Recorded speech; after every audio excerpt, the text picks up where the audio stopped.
Nakita mo si Moy, Debbie? Nakita mo si Moy?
U.S. troops!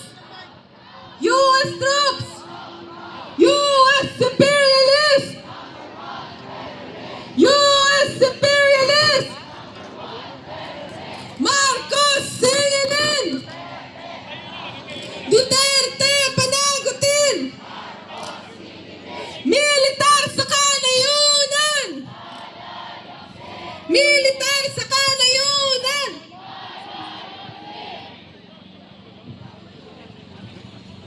Mga kasama, ngayon po ay araw ng kalayaan. Ngunit muli, tatanungin natin ang ating mga sarili.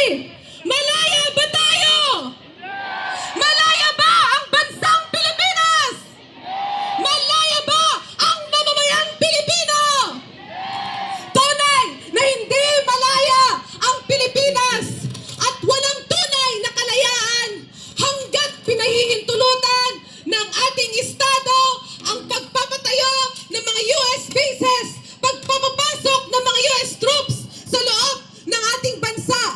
Walang tunay na kalayaan hanggat hindi na tayo kinokontrol ng imperialistang Estados Unidos at dinidikta ang kapalaran ng mamamayang Pilipino.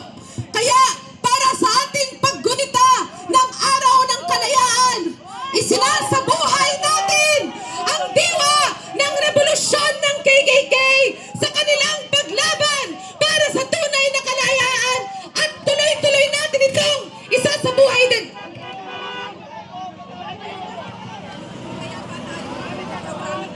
Mga kasama, nandito ang kapulisan na nanggugulo sa ating programa ngayong araw. Mapayapa tayo nagproprotesta ngayong araw ng kalayaan.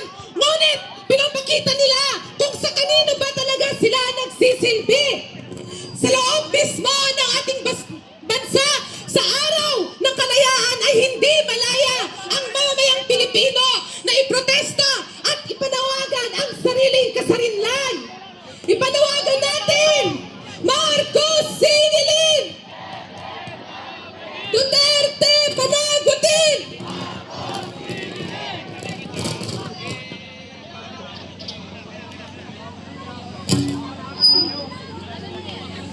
U.S. imperialist! U.S. imperialist! U.S. troops!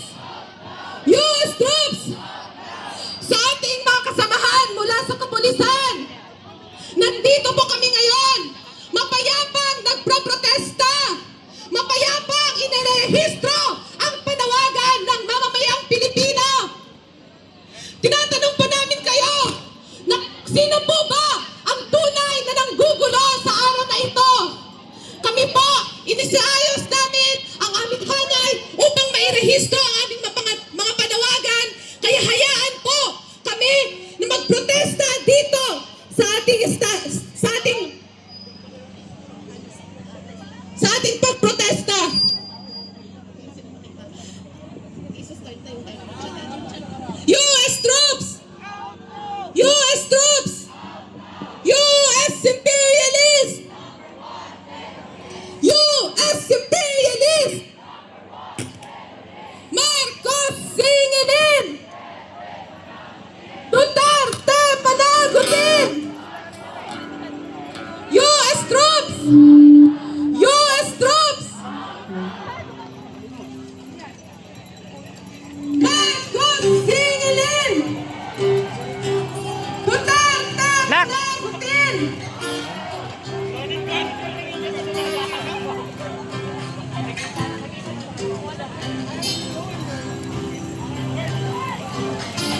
Tingnan mo, ang dami nag-iisura.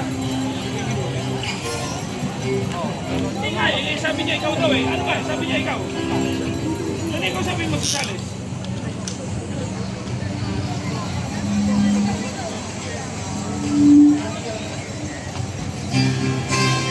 Arresting officer. Hindi nga, asan sila? Asan yung arresting officer?